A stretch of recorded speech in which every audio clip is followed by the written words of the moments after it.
झाला. Today we will learning how to speak English.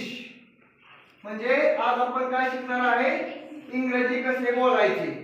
तर आज आपण काय काय शिकलो, कोण सांगेल? सांग, तू सांग. आज आपण sorry, thanks you a lot. Sir thank you. So nice of you. You always come after you help me.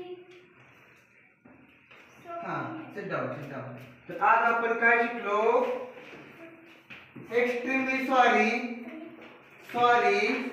Thank you, thanks a lot, नंतर आफ्टर यू, असं बरेच काही टॉपिक आज आपण शिकलेलो आहे. आपल्याला अजून काय काय शिकायचं आहे, माय सेल्फ म्हणजे स्वतःबद्दल माहिती, कुटुंबाबद्दल माहिती, किंवा तुम्ही एज्युकेशनल माहिती तुमची, तुम्ही कोणत्या कॉलेजमधून शिकलेला आहे, तुम्ही काय शिकलं, ॲडिशनल स्किल शिकणार आहोत आपण. म्हणजे आपल्या डिग्री व्यतिरिक्त तुम्ही कोणतं स्किल वगैरे डेव्हलप केलेलं आहे का, हे सर्व आपण शिकणार आहोत. कोणतंही वाक्य असू द्या, माय फादर नेम इज, किंवा they are farmer, my mother name is, she is housewife, असं बेसिकली आपण सर्व काही शिकणार आहोत. उदाहरणार्थ आता मला एक बहीण आणि एक भाऊ आहे असं बोलायचं आहे, तर I have a brother and sisters असं बोलू शकता.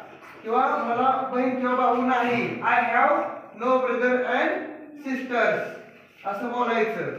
समजतंय? Do you understand? Do you want to speak English? Do you want to speak English? याचा अर्थ काय होतो? तुम्हाला इंग्रजी बोलायचे आहे का? Yes.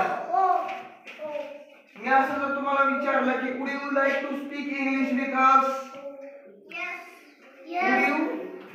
Would you like to speak English with us? म्हणजे तुम्हाला आमच्याशी इंग्रजी बोलायला आवडेल का? असं बेसिक आपण बोलायचे आहे. समज